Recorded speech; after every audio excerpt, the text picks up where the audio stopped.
Olá pessoal, essa semana a Educação em Rede está com um tema imperdível e super importante.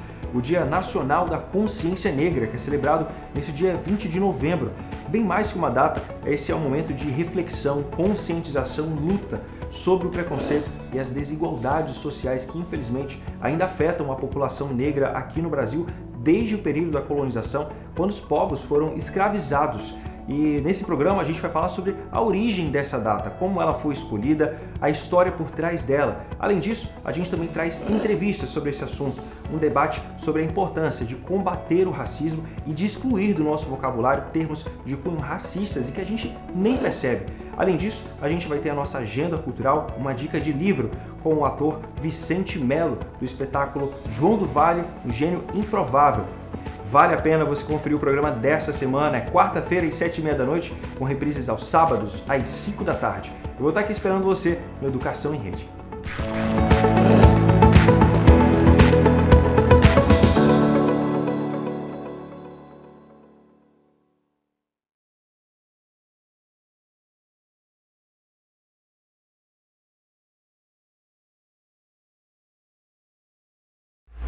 Assista agora a programação de uma parceira da TV Educação, Caminho para o Saber.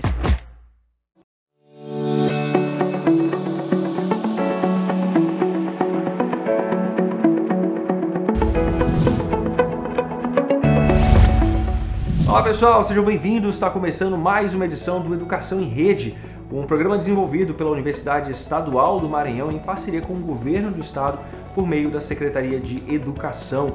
Aqui, pessoal, nosso objetivo é sempre levar muita cultura, educação, informação e entretenimento nos mais diferentes formatos, entrevistas, debates, reportagens, enfim. No programa de hoje, a gente vai falar sobre o Dia Nacional da Consciência Negra, que é celebrado nesse dia 20 de novembro. Bem mais que uma data, esse é um momento de reflexão, conscientização e luta sobre o preconceito e as desigualdades sociais que infelizmente ainda afetam a população negra aqui no Brasil, isso desde o período da colonização, quando os povos ainda eram escravizados. Para começar, a gente vai falar um pouco sobre a origem dessa data. Ela foi escolhida por ser a data da morte de Zumbi dos Palmares, no dia 20 de novembro de 1695. O Zumbi foi um líder do Quilombo dos Palmares e um dos grandes representantes da luta e resistência.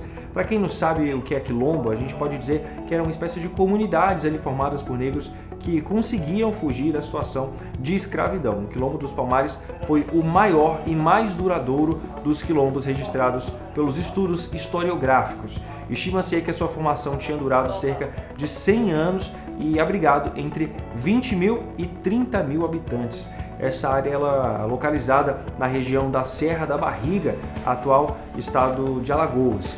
Sobre a importância dessa data, o secretário de Estado de Igualdade Racial, Gerson Pinheiro, gravou um vídeo para a gente aqui da Educação em Rede falando sobre esse assunto e a gente vai ver agora. O mês da consciência negra. Esse é um período muito importante para reflexões, né, de toda a luta do povo negro, desde a ancestralidade, da vinda do nosso povo escravizado da África para o Brasil. E comemora-se especificamente no dia 20, o Dia da Consciência Negra, que é o dia em que Zumbi dos Palmares foi sacrificado. O dia que, em nome da luta pela liberdade, se formaram os quilombos em todo o território nacional. E aqui no Maranhão, a Secretaria de Estado da Igualdade Racial tem ampliado o programa Maranhão Quilombola, que além de levar a luta, né, pela conquista do território, também tem levado a inclusão produtiva, através dos canteiros produtivos do Selo Quilombos do Maranhão, também tem levado água potável aos quilombos, tem também trabalhado a educação quilombola a partir das diretrizes curriculares para a educação quilombola no estado do Maranhão. Esse é todo um trabalho que vem sendo feito e, além disso, nós vamos ter grandes encontros durante a Semana da Consciência Negra para que possamos juntos refletir e travar novas lutas e novas conquistas para a população negra do estado do Maranhão. Tá, infelizmente, ainda hoje no Brasil a gente encontra situações de desigualdade, de violência, de intolerância. E ainda falando sobre esse assunto, a Educação em Rede fez uma enquete sobre racismo aqui no Brasil, que a gente vai assistir agora.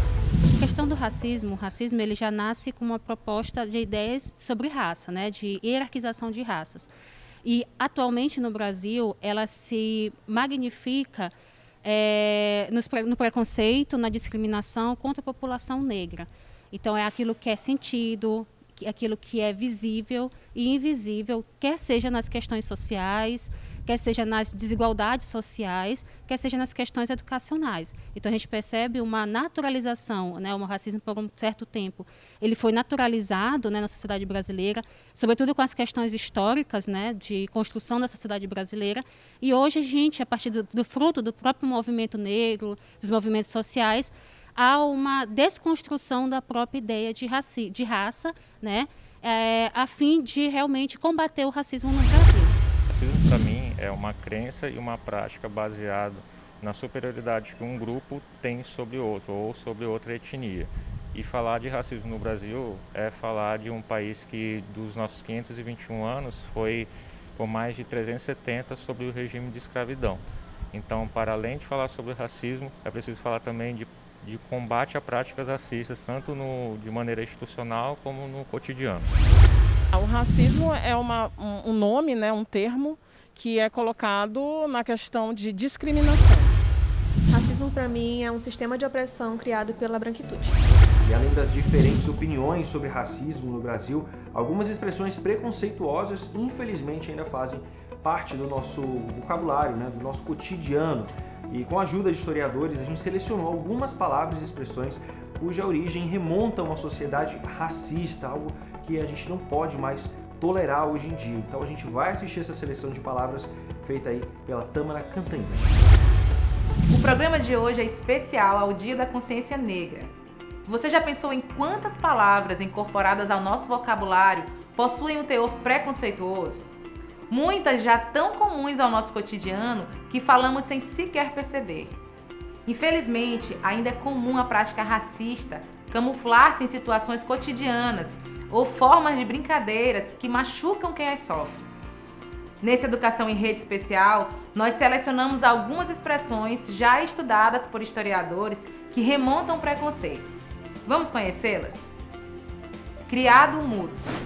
Aquela mesinha ao lado da cabeceira recebeu esse nome como uma referência ao período onde pessoas eram escravizadas no Brasil, quando alguns homens e mulheres passavam dias e noites imóveis ao lado da cama para atender aos seus senhores. Cor do pecado. Utilizada como elogio, se associa ao imaginário da mulher negra hipersexualizada. A ideia de pecado é ainda mais negativa em uma sociedade pautada na religião cristã, como a brasileira, e que é reforçada a ideia de que nascer preto é um pecado. Definitivamente não é um elogio. Meia tigela. Os negros que trabalhavam à força nas minas de ouro nem sempre conseguiam alcançar suas metas. Quando isso acontecia, recebiam como punição apenas metade da tigela de comida e ganhavam o apelido de meia tigela, que hoje significa algo sem valor e medíocre. Denegrir. Sinônimo de difamar, possui na raiz o significado tornar negro, como algo maldoso e ofensivo, manchando uma reputação antes limpa. Inveja branca, mais uma expressão que associa ao negro o comportamento negativo. Inveja é algo ruim, mas se ela for branca, é suavizada. Infelizmente, como vimos, o nosso vocabulário ainda é marcado por diversas expressões racistas que surgiram no período em que pessoas eram escravizadas no país. Por isso, nosso programa de hoje teve como objetivo promover reflexões sobre esse tema e reforçar que o respeito e a educação são importantes armas para a transformação da sociedade.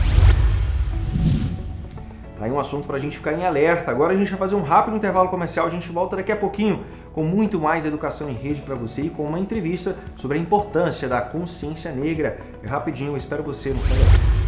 Olá pessoal, vocês estão gostando da Educação em Rede dessa semana? Você quer rever outros programas que já foram exibidos? Eles estão todos disponíveis na plataforma Gonçalves Dias ou no canal da UEMA no YouTube.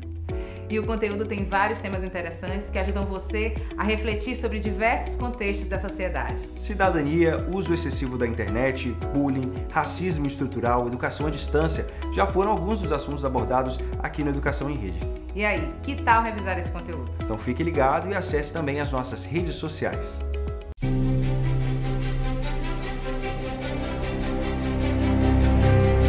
Apesar de todas as dificuldades e limitações, o sonho persiste. e a vitória está sempre no final do caminho. O melhor de uma educação inovadora é o que ela consegue fazer com a vida das pessoas, dando mais esperança e motivos para continuar, levando o conhecimento aos lugares mais distantes e formando cidadãos capazes de construir uma história de vitórias com muita coragem e dedicação. O EMANET, diminuindo distâncias e construindo história.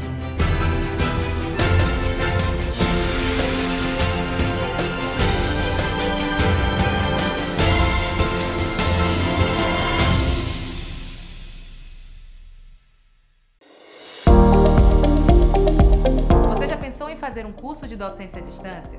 Pronto! A UEMA, em parceria com a CAPES e a Universidade Aberta de Portugal, oferecem o curso Formação para a Docência Digital em Rede. Você não vai perder essa oportunidade, né?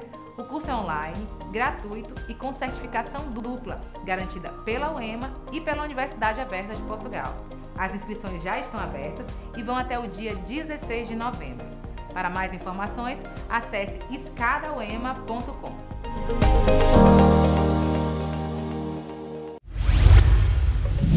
Estamos de volta com a Educação em Rede, falando sobre o Dia da Consciência Negra, e sobre esse assunto a gente vai conversar mais com a professora doutora em Estudos Étnicos e Africanos e que atualmente desenvolve uma pesquisa acadêmica focando aí nas dinâmicas das relações de gênero em África e processos de ressignificação de identidades e empoderamento feminino. A gente vai assistir essa entrevista que está super interessante agora. Vamos ver. Hoje, na Educação em Rede, a gente vai conversar com a professora Tatiana Raquel Reis Silva, que é doutora em Estudos Étnicos e Africanos e atualmente desenvolve pesquisa acadêmica focada nas dinâmicas das relações de gênero em África e processos de ressignificação de identidades e empoderamento feminino, através do comércio informal transatlântico das rabidantes cabo-verdianas. Ao longo dos anos, tem discutido questões de gênero, sexualidade, raça, etnia e violência. Professora, muito obrigada por estar aqui com a gente na Educação em Rede, falando de um assunto tão importante, né? Que é o Dia da Consciência Negra. Para começar, eu queria que a senhora contextualizasse para a gente o que é essa data. Bom, então, eu que agradeço, primeiramente, o convite, a possibilidade de estar aqui refletindo um pouco mais sobre o mês da consciência negra, né? Eu gosto muito de pensar em uma proposta de termos um mês específico para discutir ou refletirmos sobre questões ligadas à população negra no país, particularmente no Maranhão. Acho que é importante também ressaltar que essas reflexões elas não devem se reduzir ao dia 20 de novembro.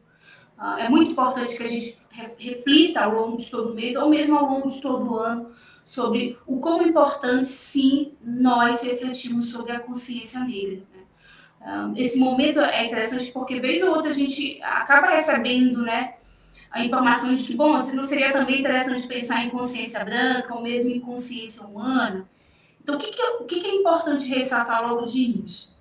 Sim, precisamos refletir sobre a consciência negra, porque nós residimos em um país, em uma sociedade, em que identificamos, avaliamos o outro a partir da cor da pele. Então, a cor da pele, ela serve como um demarcador social de grande importância, sobretudo quando você identifica a cor negra atrelada àquilo que é negativo, né? Ou mesmo os chamados traços diacríticos, né, que são o cabelo, a cor da pele, o formato do nariz, o tamanho dos lábios. Então, esses elementos, na sociedade brasileira, elas servem para identificar e avaliar o outro. E em nossa sociedade, o ser negro, a cor negra, ela está ligada àquilo que é negativo, né? Aquilo que não é belo, aquilo que é destituído de uma beleza. Então, nós precisamos refletir, sim, sobre a consciência negra. Primeiramente, para que a sociedade como um todo deixe de identificar o outro a partir dos traços diacríticos, a partir da cor da pele, né? E também para que essas pessoas, as pessoas negras que são excluídas ou que vivenciam esse processo de exclusão social no Brasil, que elas também tenham plena consciência de si, né? Valorize a sua identidade étnico-racial e tenham plena consciência do lugar que elas ocupam nessa sociedade. Então, nós vamos poder falar de consciência humana, por exemplo, quando nós residimos em uma sociedade em que a cor da pele não seja visto como algo negativo, ou que não sirva para identificar o outro. Enquanto isso existir, enquanto ser negro no Brasil ainda for visto como algo negativo, sim, a gente vai precisar refletir sobre a consciência negra. Professora, há pouco tempo, a gente teve um caso conhecido nacionalmente de uma delegada que entrou numa determinada loja e sentiu, né, que ela estava sofrendo preconceito ali. Isso quebra a ideia de que a questão é social, né, financeira, econômica, digamos assim, e não racial, não é verdade? E aí a gente já entra numa questão de estruturação, o racismo estrutural, que está tão presente, né? E às vezes a gente tem até dificuldade de enxergar de tão dentro do nosso dia a dia que ele está. Queria que a senhora falasse um pouquinho para a gente o que é o racismo estrutural e como é que ele se apresenta na nossa sociedade. Enfim, eu vejo como que nos últimos anos assim, nós conseguimos avançar de forma significativa em torno das reflexões em torno do racismo. Durante muito tempo negava-se o fato da sociedade brasileira ser uma sociedade racista. Hoje em dia já aceita-se, as pessoas já identificam, bom, o racismo de fato é uma sociedade racista. Eu sempre cito como exemplo, né, várias enquetes que são aí realizadas, em que tem lá a pergunta, bom, o Brasil é um país racista? Sim, as pessoas respondem positivamente, sim, é um país racista. Você é racista? Não. Então, ironicamente, nós vivemos uma sociedade em que sabe-se que é a sociedade racista, mas as pessoas não se identificam enquanto racistas, né? E esses atos, tal e qual esse que você citou, eles são profundamente representativos do quanto que esse racismo está profundamente entranhado. Ele estrutura as relações sociais, ele afeta a nossa vida em várias instâncias, não somente no plano econômico, no plano social, no plano histórico, no campo educacional, né? Então, é importante ressaltar o quanto que o cenário educacional brasileiro, aquilo que se estuda, o conteúdo que ministra-se em sala de aula, na maioria das vezes ele está recheado por percepções, concepções racistas. Então, o racismo ele está aqui, ó.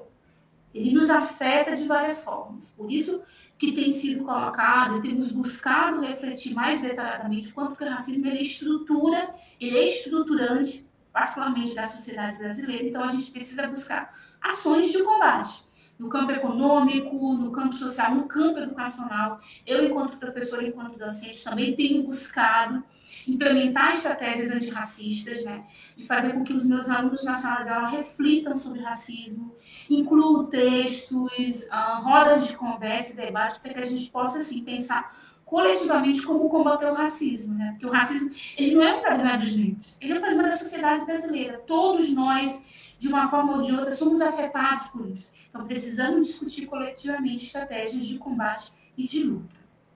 Uma dessas estratégias, professora, são as cotas, que divergem aí opiniões, né? Há os que são a favor e há os que são contra, inclusive pessoas negras. Eu conheço pessoas negras que são contra as cotas. E a gente sabe que elas são fundamentais, né?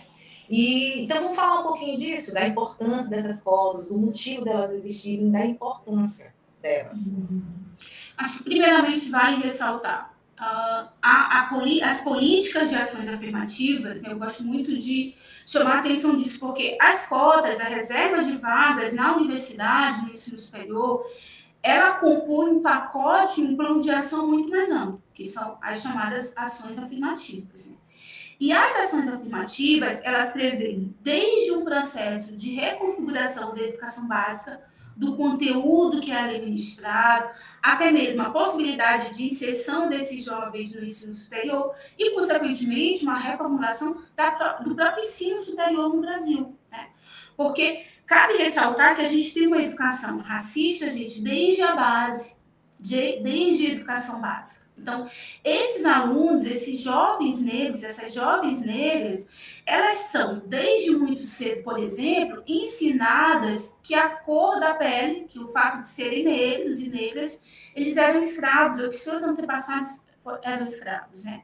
Primeiramente, a gente tem que pensar que esses indivíduos eles foram escravizados, não eram todos africanos que eram escravos, né? Eles foram escravizados, e, sobretudo, a gente não pode reduzir o negro mesmo africano ao ser escravo. Então, quando essas narrativas elas permeiam o ambiente escolar, você tem ali uma educação que afeta diretamente a vida e a forma de identificação daquele jovem. Então, esses jovens, eles são desde muito cedo, eles abandonam o universo escolar. A gente precisa, sim, garantir, primeiramente, formas educacionais que, de fato, valorizem a diversidade, que negros e não negros, indígenas, têm uma história, ou ressalta-se a história de luta e de resistência, para que esses jovens continuem a sua vivência escolar e, consequentemente, consigam adentrar o ensino superior. Porque muitas das pessoas que são contra as políticas de ações afirmativas estão dizendo, bom, mas eu acho que a gente precisa pensar em uma melhoria da educação básica. Eu quero falar para essas pessoas que as políticas de ações afirmativas estão colocando isso. Porque eles sabem que se não existe uma melhoria na educação básica, esse jovem não vai conseguir dar continuidade à sua vida educacional, à sua vida escolar. E, consequentemente, ele não terá um bom desempenho no ensino superior. Então, existem várias ações que precisam ali ser pensadas, né?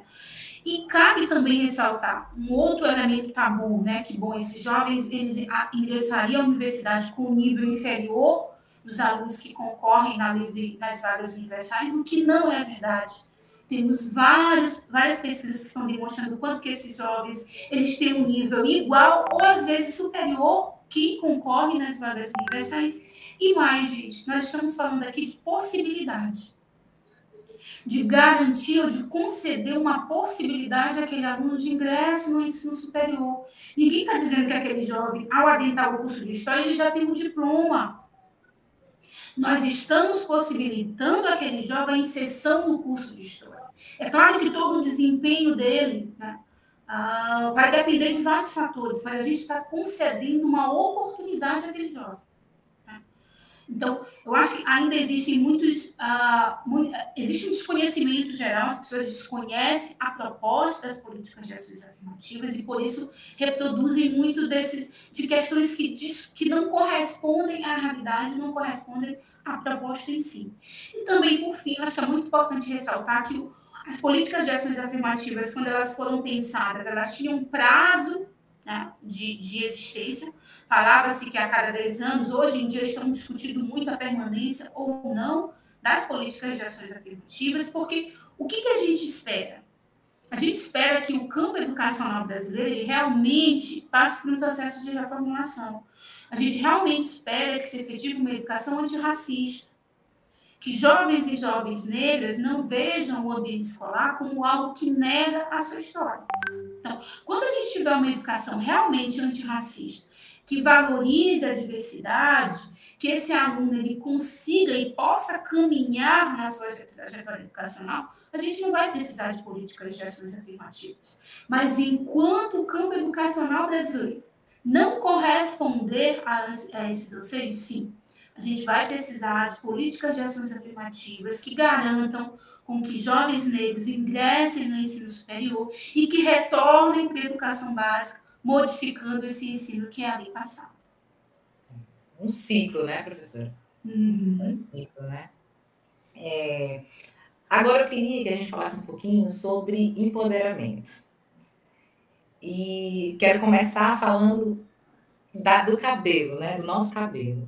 Durante muito tempo, o cabelo crespo foi tido como um cabelo feio, né? Eu tive experiências quando eu era mais jovem de ir para salão e me sentir constrangida. Essa é a palavra que eu uso hoje. Eu me sentia constrangida, porque eu chegava e sentia que o tratamento dado ao meu cabelo era totalmente diferente do que era dado para pessoas de cabelo liso, de cabelo encaracolado, cacheado, né?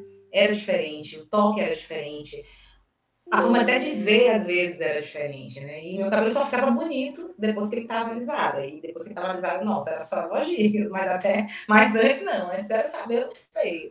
E a gente tem visto que hoje está havendo uma transformação em relação a isso. Hoje a gente já tem vários salões especializados em cabelo crespo, cabelo afro, tanto para homens quanto para mulheres, né? Então, a gente vê que a gente já consegue se perceber com beleza, né? A gente consegue olhar o nosso cabelo e se achar bonito, a gente consegue se olhar no espelho, achar os nossos traços bonitos, a gente aprendeu a se enxergar, na verdade. Como é que a senhora percebe, professora, essa transformação? Como é que a senhora vê isso? Bom, eu particularmente fico muito feliz quando eu vejo os jovens negros e negras, né, porque são meninas e meninos que estão atualmente assumindo o cabelo black, assumindo o cabelo encaracolado. Eu fico particularmente muito feliz, porque pelo menos a minha geração e gerações anteriores à minha, assim, desconheciam a estrutura do seu cabelo, né, porque foi um processo longo e contínuo de intervenção, de utilização da química, que nós deixamos de conhecer o nosso cabelo, a estrutura do nosso cabelo. Então, identificar esses jovens agora, muito bem donos de si, conscientes, né? Porque eu acho que o cabelo, ele sobretudo serve como elemento de grande importância para a assunção de uma identidade negra, como algo que nos ajuda a entender o lugar que nós ocupamos nessa sociedade. Porque no Brasil, assim, esses traços diacríticos, né, o cabelo, a cor da pele, eles servem como demarcadores sociais, como eu já coloquei anteriormente. E no caso do cabelo, a depender da textura dele, né, então uma jovem negra com o cabelo encaracolado ou com o cabelo com os cachos mais abertos, né, no momento em que ela passa a chapinha, em que ela alisa o cabelo, ela pode muito bem ser vista como morena, mulata, como negra, se ela utiliza o cabelo black. Então, o cabelo ele é um demarcador social muito forte na sociedade brasileira. Então, identificar esses jovens muito bem conscientes de si, isso nos deixa muito felizes, assim, porque acaba constituindo um divisor de águas, né, de uma geração que foi onde nos foi imposto tudo isso, a necessidade de alisar o cabelo, e atualmente você tem uma juventude que está aí muito bem consciente da sua identidade étnica, identifica e valoriza a estética negra. Então, isso é muito importante, identificar o cotidiano escolar. No cotidiano escolar, esses jovens lá, todos muito conscientes, né, étnica e racialmente. Isso é muito legal também, né, porque é algo que é passado de uma geração para outra. Eu acredito que as próximas gerações, né, elas tendem a ter mais consciência disso e terem nas mãos o poder de escolha, de decidir, eu quero alisar o cabelo, eu quero deixar meu cabelo, fazer um black, eu quero deixar meu cabelo crespo. Eu acho que o ponto é esse, né, professora? A gente conseguir um dia chegar nesse lugar de escolha, onde os dois lados sejam vistos como algo bonito e algo possível para quem deseja fazer dessa forma, não é isso? Sim, eu identifico o quanto que essa juventude ela tem essa possibilidade de escolha, né? Então, esse primeiro momento, que é o momento do despertar étnico, que para mim o cabelo ele constitui ele é um instrumento de despertar étnico, de valorização da sua identidade, de conhecimento do lugar que nós ocupamos nessa sociedade. Então, a partir desse despertar, essa juventude ela terá ali possibilidades múltiplas de escolha. Então, a partir do momento que você tem plena consciência da sua identidade étnico-racial, você pode alisar o cabelo, pode pintar o cabelo de loiro, pode utilizar lace. A gente tem uma juventude aí utilizando muito a lace, então a lace do cabelo liso com o cabelo encaracolado, com o cabelo vermelho. Então, eu acho que o atual contexto de liberdade de escolha é profícuo, ajuda nesse processo de maior empoderamento, de consciência étnico e também política dessa juventude. Eu gosto muito e vejo com muito apreço tudo isso. A gente tem visto nos noticiários muitos casos de violência contra a população negra, né? Tanto violência física quanto violência psicológica, o próprio preconceito, racismo, de todas as formas. E, ao mesmo tempo, a gente tem percebido que existe uma negação em relação a esse tipo de violência e a questão racial. Eu queria que a gente conversasse agora um pouquinho, professora, sobre esse momento de negação, por que ele está acontecendo, e por que as pessoas têm essa dificuldade de enxergar que existe um problema que precisa ser combatido aí.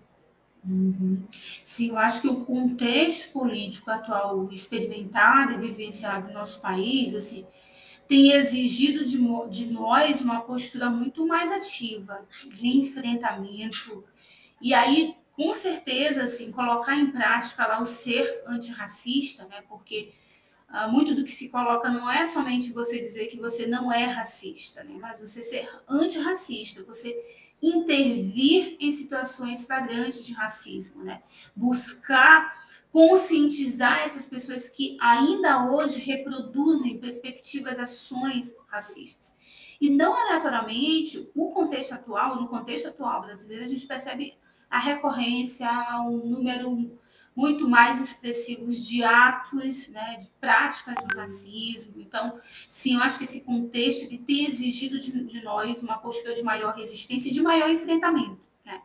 Então, eu acho que esses jovens, essa juventude aí que está muito mais consciente politicamente, né, do lugar que ocupa nessa sociedade, acho que a gente precisa, assim, fazer uma frente maior de resistência. Eu costumo ressaltar o quanto que a internet, ela também tem sido esse espaço de ativismo, né, o chamado cyberativismo, tem sido um instrumento bem importante. Muitas jovens negras com perfis dando dicas, né, de como manusear o cabelo, ou mesmo refletindo sobre saúde mental da população negra, porque nós estamos adoecendo, né? Essa constância no ato do racismo, de reprodução de pensamento racista, tem nos adoecido. Então, exige também de nós uma postura de maior enfrentamento e chamar a atenção da sociedade brasileira é que a gente quer contar com todos eles, né? Repito, o racismo, o debate, a reflexão em torno do racismo tem que ser nossa, tem que ser coletivamente. Eu acho que aqui em São Luís a gente também tem percebido um contexto político de mudança muito importante. Então, nas universidades, nas escolas, a gente tem percebido a emergência, o surgimento de coletivos, né, que estão ali preocupados com a questão das mulheres, da violência contra a mulher, a questão racial. Então, é muito importante esse despertar desde muito cedo para reflexões políticas. E também a gente tem percebido um ingresso no âmbito político. O último pleito, né, o contexto eleitoral, agora a gente percebeu muitos jovens negros e negras adentrando a arena política, né, concorrendo para vereadores e vereadoras. Eu acho que isso também é muito bom, porque a gente vai conseguir mudar a realidade política desse país também quando a gente ocupar esses espaços, ocupar a política, porque aí sim a gente consegue pensar em leis e ações que de fato modifiquem, né, esse histórico processo de exclusão que vivenciamos neste país. A questão da representatividade, né, professora? Que é extremamente importante a gente se sentir reconhecido nos espaços. A UEMA lançou um programa docente de diversidade étnica, né? Eu queria que a senhora falasse um pouquinho desse programa para a gente, como é que ele funciona e a importância dele ter sido implantado em alguns municípios. Bom, o Proetnos, que é justamente o programa para a formação docente diretamente preocupado com a diversidade étnico-racial no Brasil. Foi um projeto criado pela professora Maria Ivânia Furtado e que prevê a oferta de cursos de licenciatura para dois públicos específicos, povos indígenas e povos quilombolas. Então, como eu coloquei no início, assim, a gente tem um contexto educacional brasileiro que, infelizmente, ainda reproduz, né, ou narra uma história que não faz referência à resistência e às contribuições dos povos quilombolas e também dos povos indígenas nesse país. Isso afeta diretamente a continuidade em termos da trajetória educacional dessa população.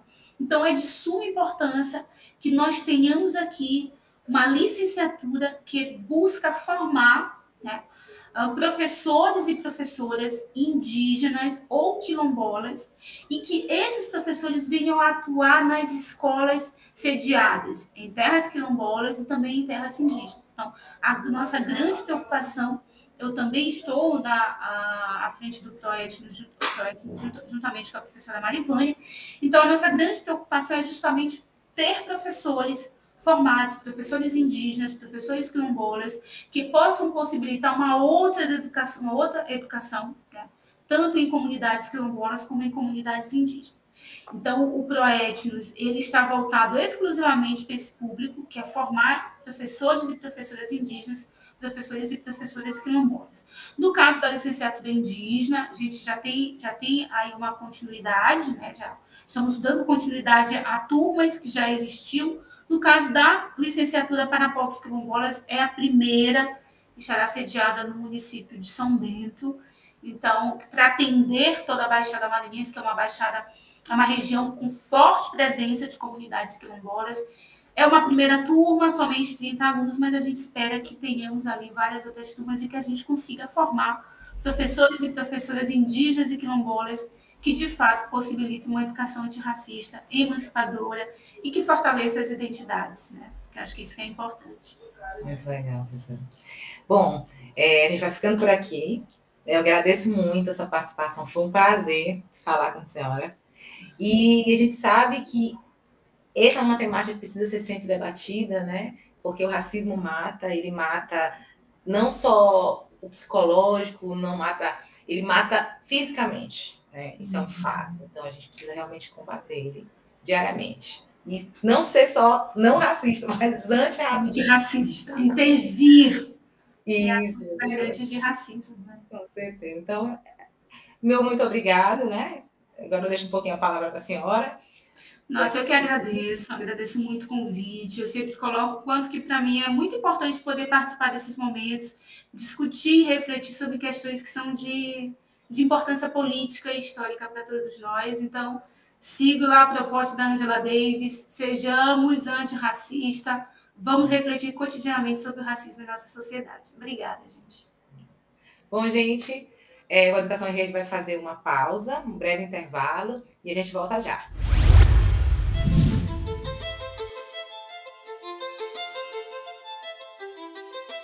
Tudo começa pelo primeiro degrau.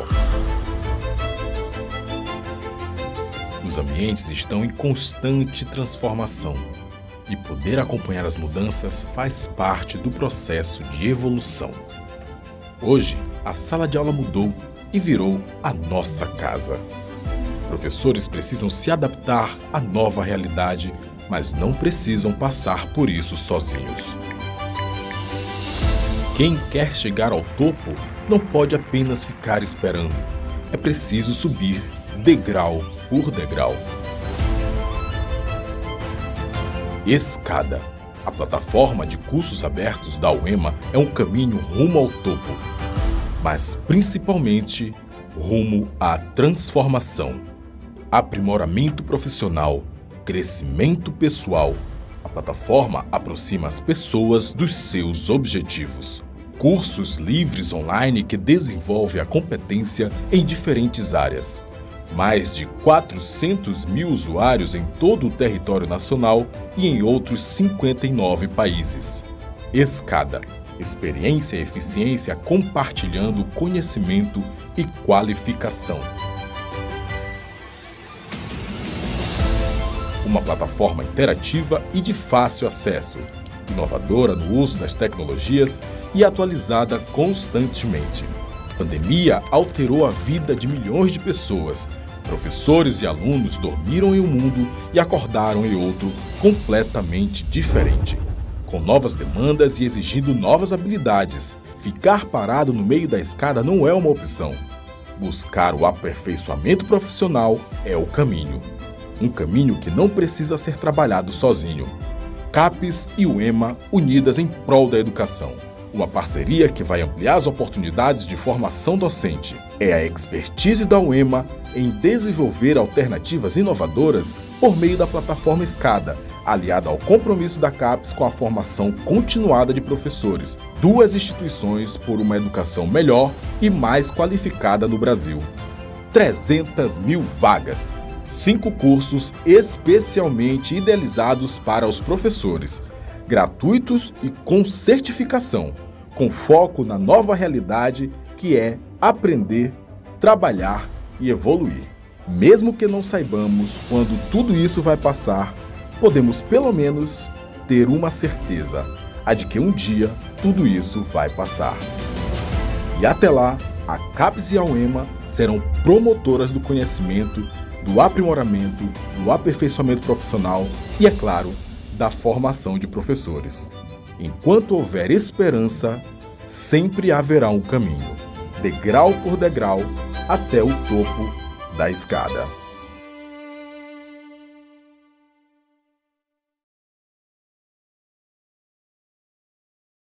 Olá pessoal, vocês estão gostando do Educação em Rede dessa semana? Você quer rever outros programas que já foram exibidos? Eles estão todos disponíveis na plataforma Gonçalves Dias ou no canal da UEMA no YouTube.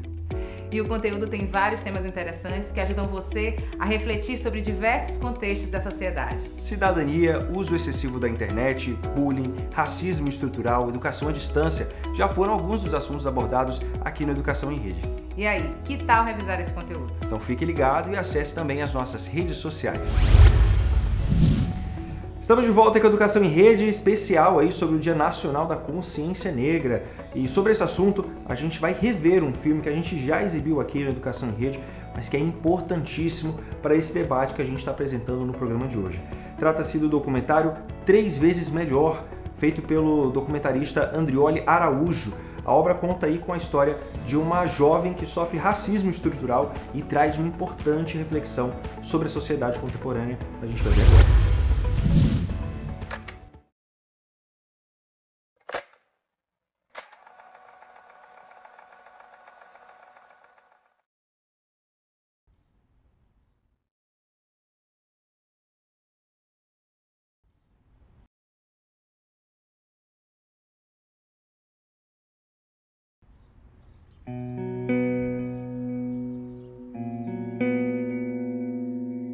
É difícil falar um pouquinho da educação para mim, porque eu vim estudar muito tarde, né?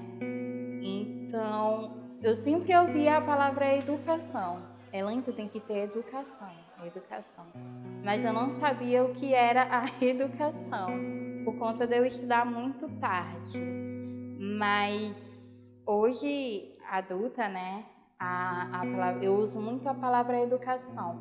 Por conta de eu ser uma mulher preta e as pessoas não terem a educação comigo, não me aceitar, eu uso muito a palavra educação. Então, para mim, ela é muito importante. Porque eu sou educada com as pessoas, mas as pessoas não são educadas comigo. O que é? De não me respeitar. Eu acho que isso é a educação, né? De eu passar na rua e as pessoas rir, de eu entrar num ônibus e as pessoas se cutucar para me olhar, apontar para o meu turbante, apontar para mim. Então, e eu tento passar a minha educação para aquelas pessoas, para ela utilizar comigo.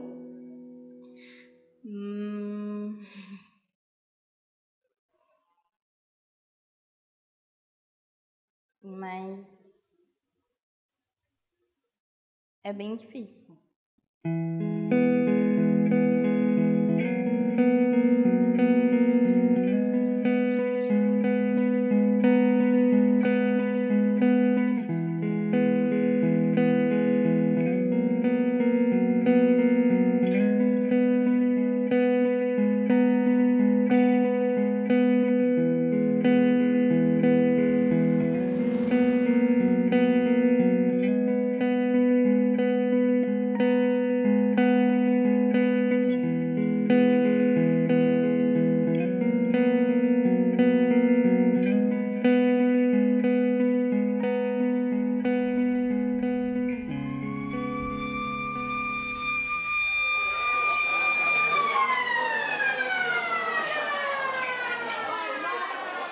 Eu comecei a estudar muito tarde e quando eu cheguei na escola, eu fui fazer o meu primeiro ano na sala de aula.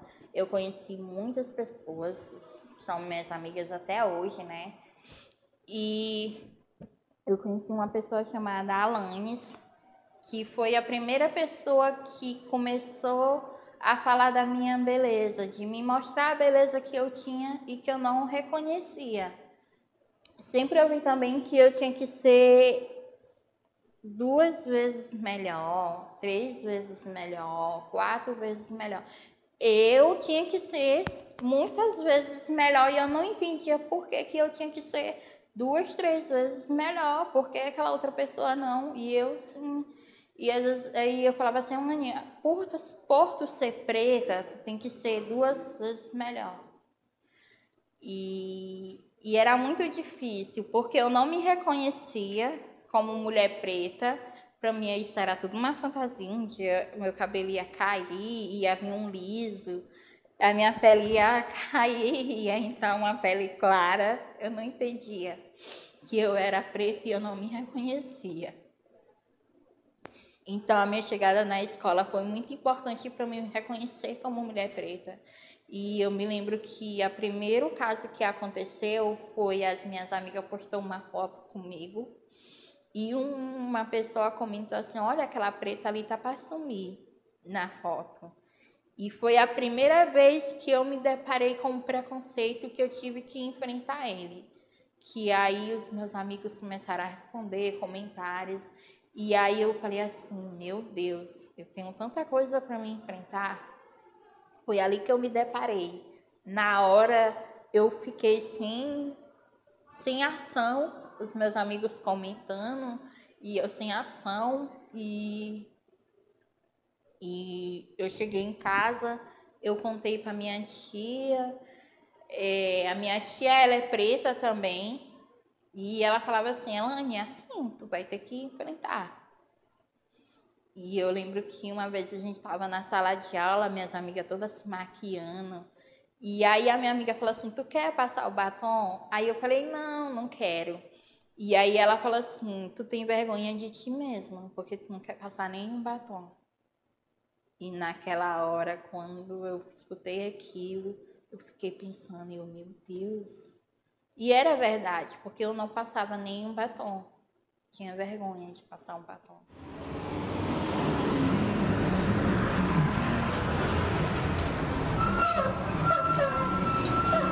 Quando eu entro no ônibus, tem pessoas que se cutucam para me olhar, que apontam, e eu fico assim, sempre, eu digo, meu Deus do céu, para que isso, sabe? E às vezes quando eu entrava no ônibus, eu evitava de passar a catraca só para ninguém me olhar, saca? Eu ficava sentada lá na frente. Só passava quando já estava perto do lugar que é para me descer. E aí eu passava, às vezes eu já descia em outra parada, que já estava tão em cima da parada, só para ninguém me olhar. Então, eu acho que se todo mundo se respeitasse, o mundo seria tão melhor. Mas tão melhor mesmo. Tu respeitar uma pessoa preta, tu respeitar uma pessoa gay, tu respeitar uma pessoa gorda, tu respeitar uma pessoa idosa, tu respeitar qualquer pessoa. Não é porque eu sou preta que tu tem que me respeitar. Tu tem que me respeitar porque eu sou uma pessoa e eu tenho que te respeitar porque tu também é uma pessoa e todo mundo merece respeito. Por que tu não pode me respeitar só por causa do meu tom de pele? O que a minha pele tá te fazendo? Qual é o mal que ela tá te fazendo? Ela não tá te fazendo mal nenhum. Só é diferente. E muito bonita. Não significa que a tua é feia. A minha é bonita. A tua é bonita. A de todos é bonita. Então, respeito, ela é uma palavra muito fácil, mas que ninguém faz, né? Algumas pessoas não cumprem essa palavra, respeito.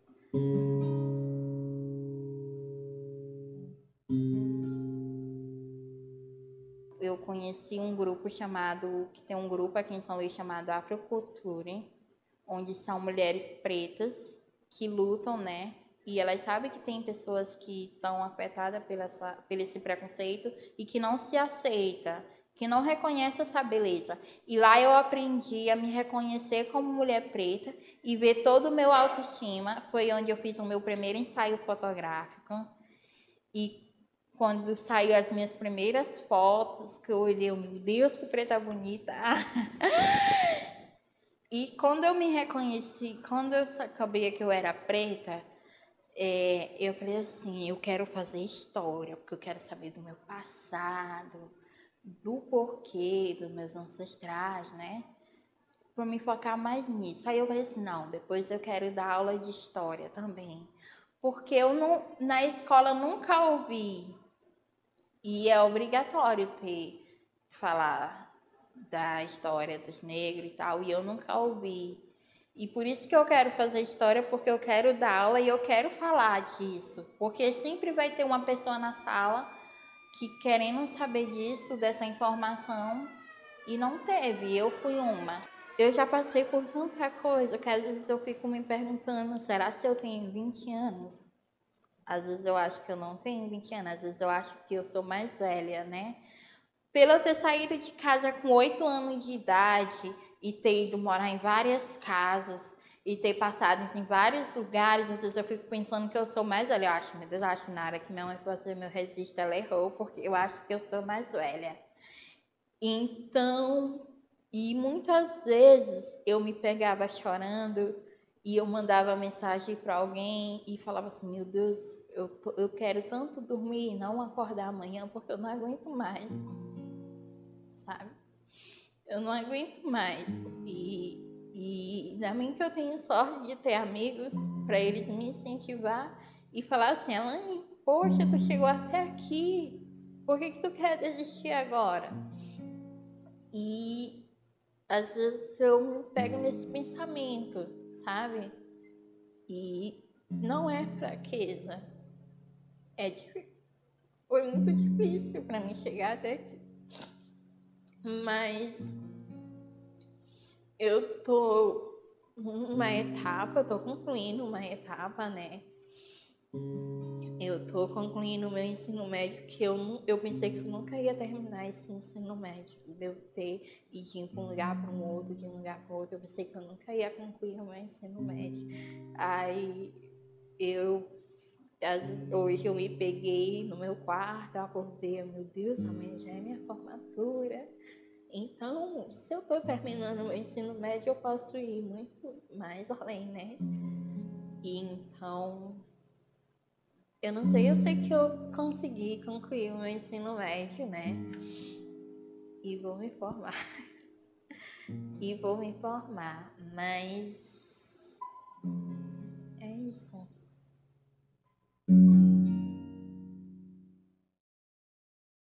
Venha receber o seu certificado. Muito bem. A próxima a receber será a Elaine Patrícia.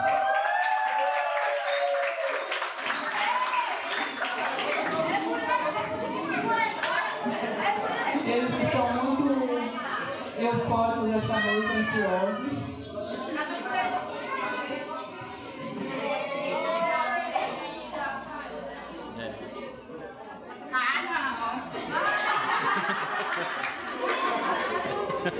Tá emocionada, Elaine. Pra você ver como você é querida. O próprio diretor que está entregando aí seu certificado.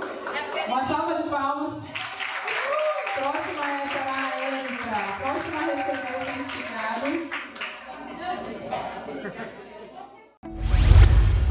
É um documentário super forte que traz essa reflexão que a gente precisa manter viva sempre, né, de combate ao racismo.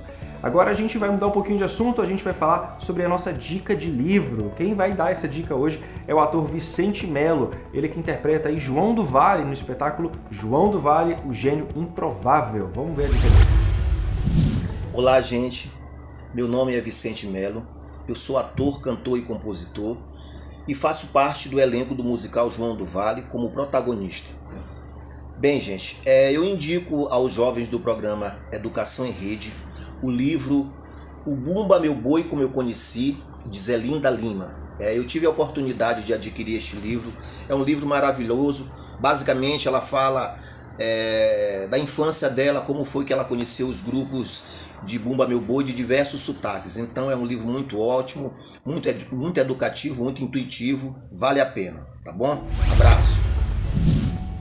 Tá aí, a gente agradece o Vicente, só lembrando que o espetáculo João do Vale, o gênio improvável, faz atualmente uma turnê em várias cidades maranhenses e é uma oportunidade de conhecer um pouco mais sobre esse brilhante compositor da nossa terra.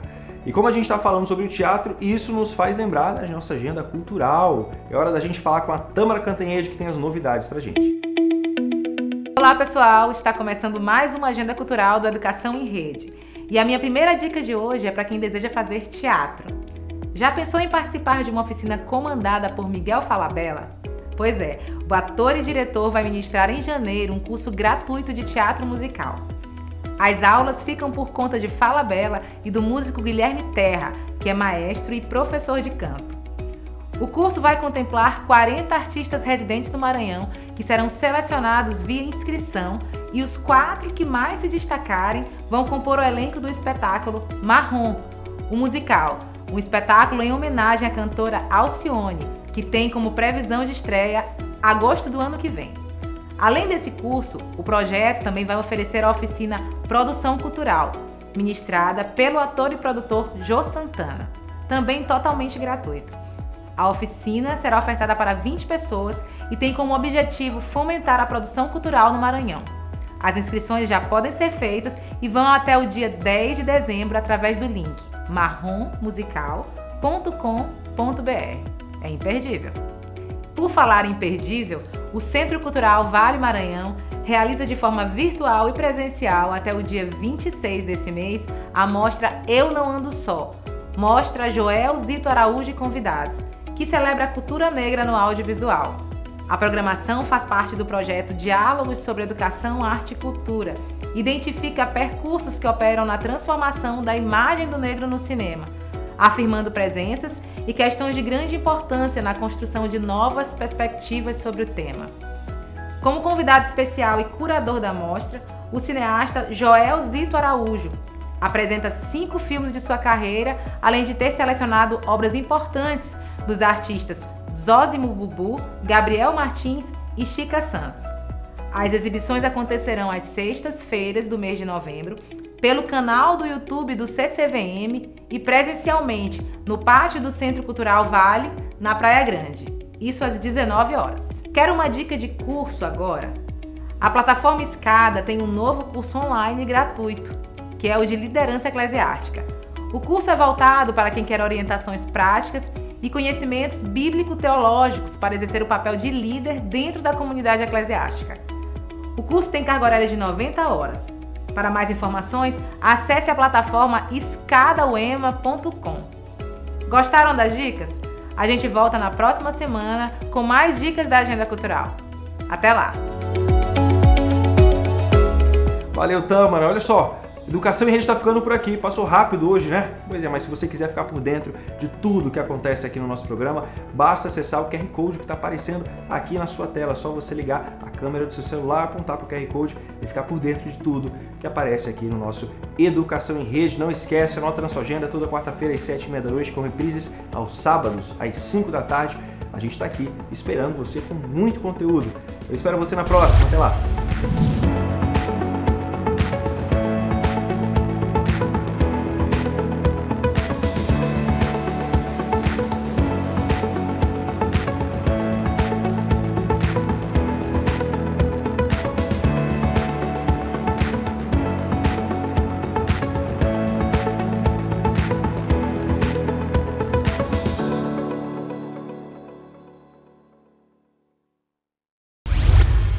Programação de uma parceira da TV Educação, Caminho para o Saber.